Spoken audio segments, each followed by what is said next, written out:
Bien, como decíamos recién, un poco es analizar el cuadro de la matriz legal con la cual vamos a trabajar. Todo esto está cargado en el aula virtual, pero principalmente lo que quiero es que quien no esté familiarizado con estos decretos, estas resoluciones, pueda aprovechar las próximas clases o durante la semana para conocerlas. La idea no es que cada uno conozca de memoria lo que dice el artículo, no, para nada, al contrario. Eso es súper ineficiente. Lo que sí quiero es que cada uno sepa dónde buscar la información técnica o el marco legal que necesite, ¿sí? Así que quien no trabaja en el campo de la higiene y seguridad es un buen momento para empezar a familiarizarse con el marco legal.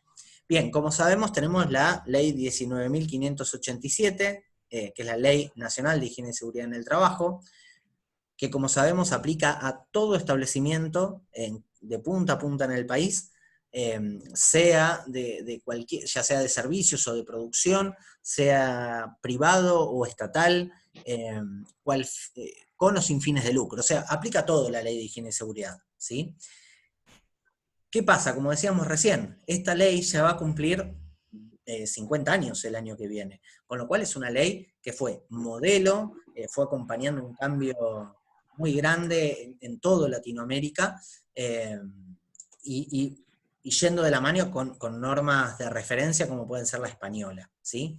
Ahora bien, esta ley tuvo que reglamentarse, y se reglamentó muchos años después, 7 años después, se reglamentó, perdón, pero me aparece Alan Alganearás y no lo puedo admitir, no sé por qué. Se reglamentó recién en el año 79, con lo que fue el decreto 351. Este decreto buscaba reglamentar la ley considerando las empresas como un todo. ¿Qué quiero decir con esto? Estableció un decreto único, pero estaba apuntado a lo que era la industria y las empresas de servicio.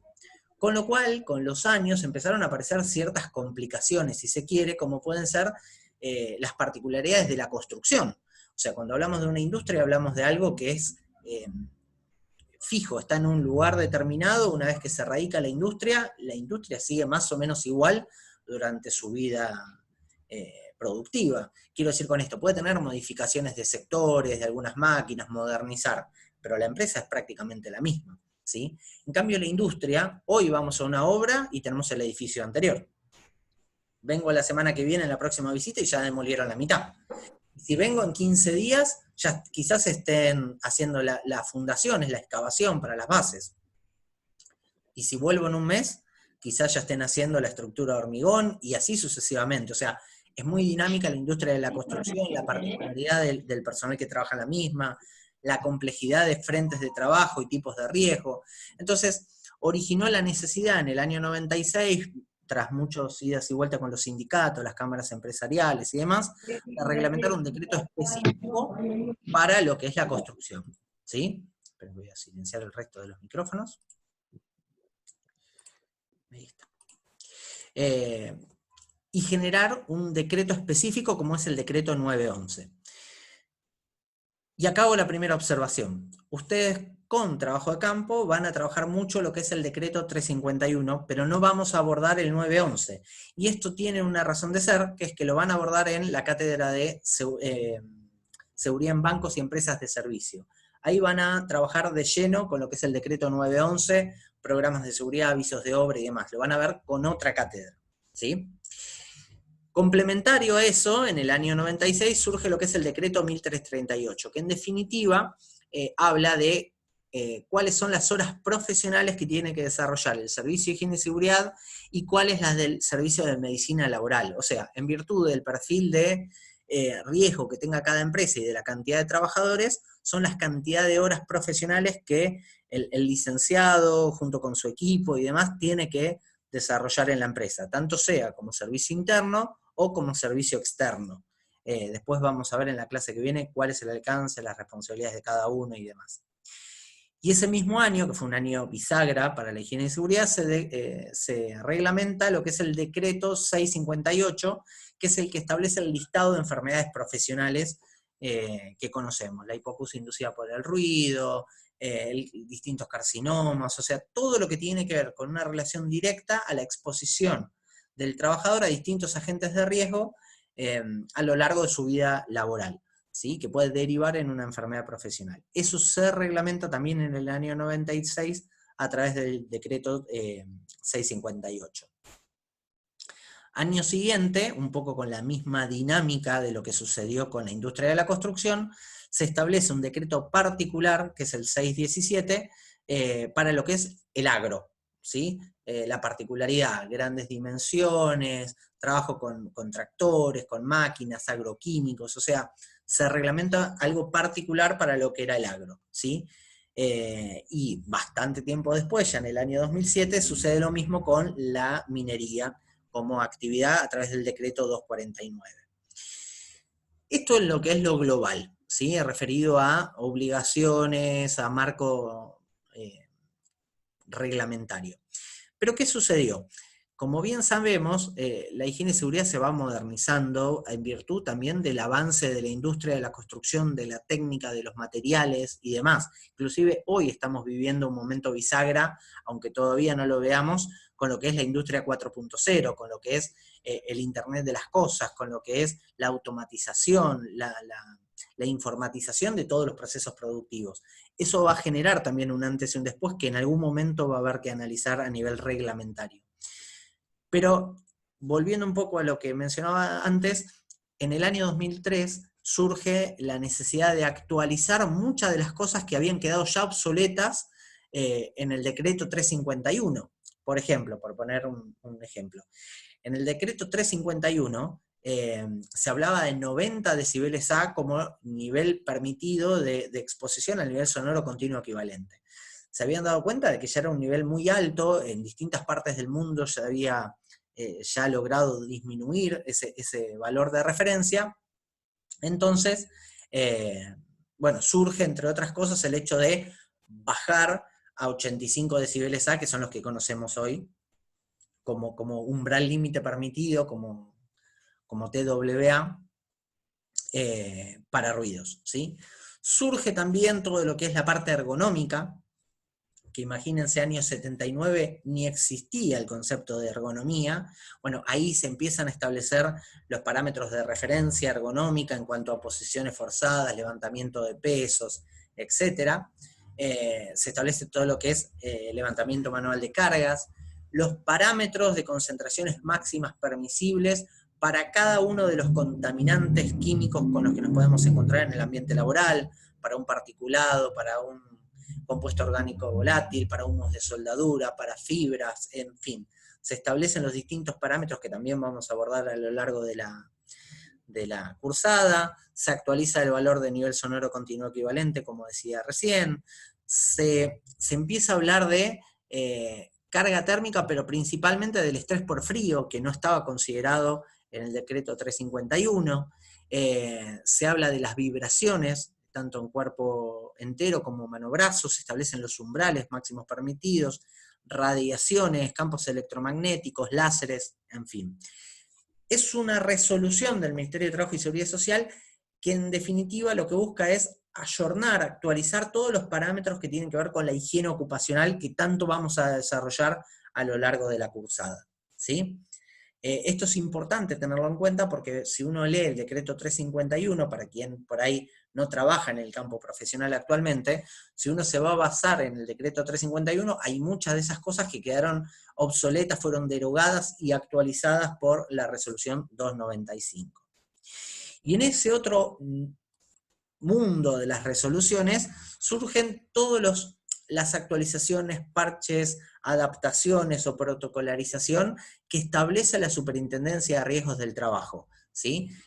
Como órgano máximo a nivel de higiene y seguridad a nivel nacional, ¿sí?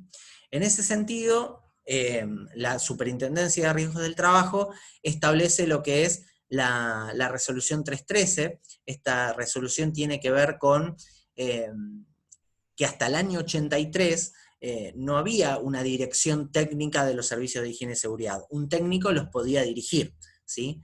A partir de ahí, cuando surge la licenciatura en higiene y seguridad, bueno, se establece que la dirección del servicio de higiene y seguridad tiene que quedar en manos de un profesional universitario de grado. tanto sea un licenciado en higiene y seguridad como podían ser ingenieros laborales o ingenieros de distintas disciplinas con posgrado de más de 400 horas. Ahora, ¿qué sucedió en ese entonces?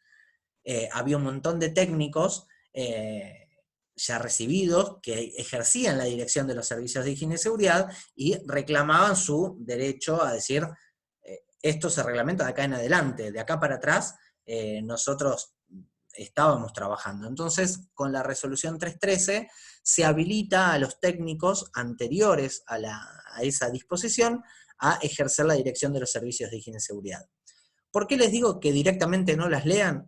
Porque la mayoría de los técnicos que estaban ya trabajando en el año 83 o están jubilados o ya no están, ¿sí?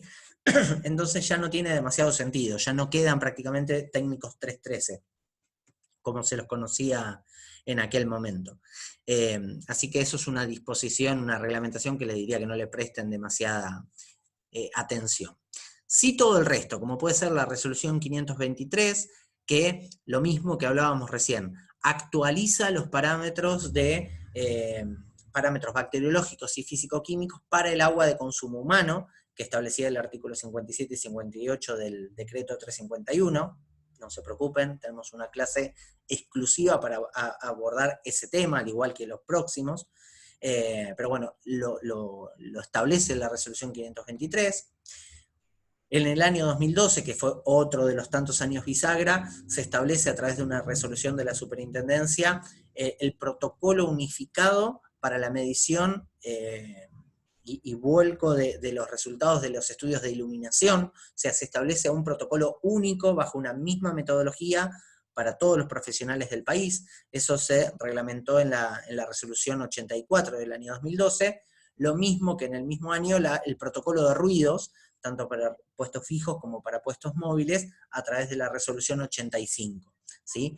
Fue un año bisagra, digo, porque hasta ese momento cada profesional establecía su metodología. Si bien había normas de referencia a nivel internacional, si bien había un montón de marco técnico de fondo, la realidad es que en la práctica las mediciones no eran representativas porque no se realizaban bien.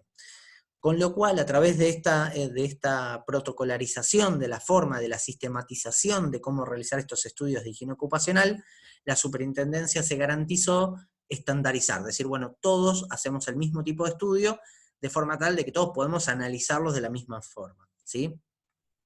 Con sus pros y sus contras. Después vamos a ver, el estudio del protocolo de iluminación para mí está perfecto, es muy buen protocolo. El estudio de ruidos también, pero dejó algunas cuestiones fuera de lado que también eran importantes. No se preocupen, lo vamos a ver en la clase que tengamos que abordar medición de ruidos, ¿sí? Otro de estos años bisagra, como les decía recién, fue el año 2015, sin lugar a dudas, donde se establece la resolución 801, que implementa lo que es el sistema globalmente armonizado para el rotulado e identificación de los productos químicos. La resolución 861, que establece el protocolo de medición de contaminantes químicos en el aire, que al igual que iluminación y ruidos, establece también que tiene que ser realizado de forma anual. Eso es un cambio fundamental en el ejercicio de nuestra profesión. Aquí nos establece la obligación de analizar todos aquellos contaminantes que están en el aire del ambiente laboral para establecer si están dentro de los parámetros permitidos o no, si lo supera, ¿sí? Y establecer cuál es la metodología para la captación de estos contaminantes, que también lo vamos a ver cómo es una bomba de muestreo, cómo establecer un tren de muestreo para particulados, para compuestos orgánicos volátiles, para fibras en aire, y vamos a ver cómo se analiza en laboratorio, que aunque no lo crean es parte de nuestra competencia profesional, de nuestra incumbencia. Nosotros podemos trabajar como laboratoristas en un laboratorio de higiene ocupacional, haciendo lo que es la higiene analítica, y podemos firmar los resultados y demás, así que eso también lo vamos a abordar y vamos a sacar muchas de las dudas que hay al respecto. En ese mismo año, en 2015, surge lo que es el protocolo estandarizado para la evaluación del riesgo ergonómico, ¿sí? Si bien después se pospuso, pero la realidad es que surge de la resolución 886 del año 2015, y se establece también lo que es el protocolo de medición de puesta a tierra y continuidad de las masas a través de la resolución 900.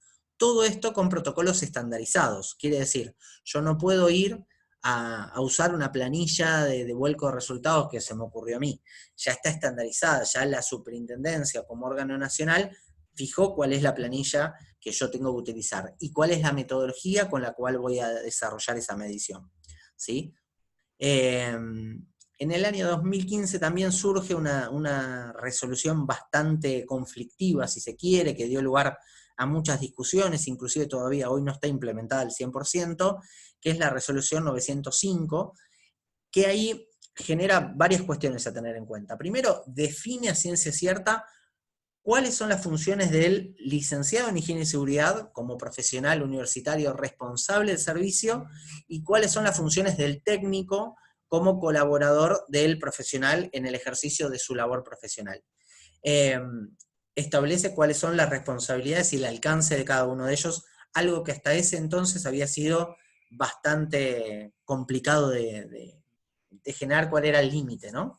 Entre cada una de esas, tanto del técnico como del licenciado.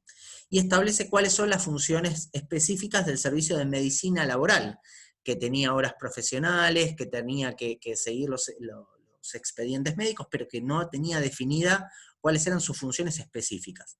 Pero más allá de eso, de establecer cuáles son las funciones de higiene y seguridad y cuáles son las funciones de medicina laboral, se establecieron cuáles son las funciones conjuntas, qué cosas tienen que ver con el trabajo conjunto, interdisciplinario y transversal de la prevención de riesgos laborales, considerando la medicina laboral y la higiene ocupacional, y la seguridad y higiene ocupacional, y también en algún punto cuál es la relación con la ergonomía, con la prevención de enfermedades profesionales y demás, ¿sí?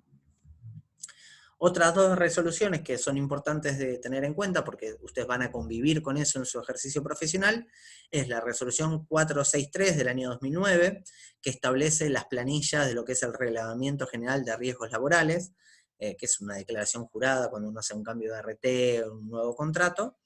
Hay unas planillas, después lo vamos a ver, para industria, otras para construcción, o sea, dependiendo del tipo de actividad que desarrolla la empresa, va a tener que hacer esa especie de declaración jurada y de planificación de adecuación, ¿sí? Es una especie de mapa de riesgo junto con el RAR. Y después está, por último, así no les quemo la cabeza, la resolución 299 del año 2011, que lo mismo, estandarizó el formato de registros de entrega de equipos de protección personal y de ropa de trabajo, inclusive pautó el hecho de que se prefieran elementos normados, que cumplan con normas IRAM y demás, como norma constructiva de esos equipos de protección, que obviamente son la última barrera del trabajador frente a un accidente, ¿sí? Así que un poco este es el sinnúmero de reglamentaciones, de decretos, de resoluciones, como veíamos recién, con el que vamos a trabajar. Repito, la idea no es que se lean todas las reglamentaciones de punta a punta para al finalizar el cuatrimestre y que se conozcan qué dice el artículo tanto, no, para nada. No tiene sentido cuando la realidad es que nosotros podemos acceder hoy por hoy, hasta desde nuestro celular, a la norma y sacarnos cualquier duda específica que tengamos al respecto. Pero sí conocer la norma, decir, che, mira, yo me acuerdo que había visto que hay un protocolo estandarizado para la medición de puesta a tierra. Déjame que lo busco porque el que me está presentando el electricista matriculado no está según ese protocolo y quizás no sea vigente. O conocer de que el estudio de ruidos lo tengo que realizar anualmente, entonces tengo que tenerlo dentro de mi plan de monitoreo. O saber de que le tengo que pedir al proveedor que me traiga los productos químicos a la empresa rotulados según la resolución 801 del sistema globalmente armonizado. O sea, conocer el marco en lo global. Lo específico lo tenemos que saber, es nuestra responsabilidad profesional, pero la realidad es que después lo vamos a consultar de forma permanente, ¿sí? Así que, bueno, ese era un poco el refresh rápido que quería hacer respecto de el marco legal.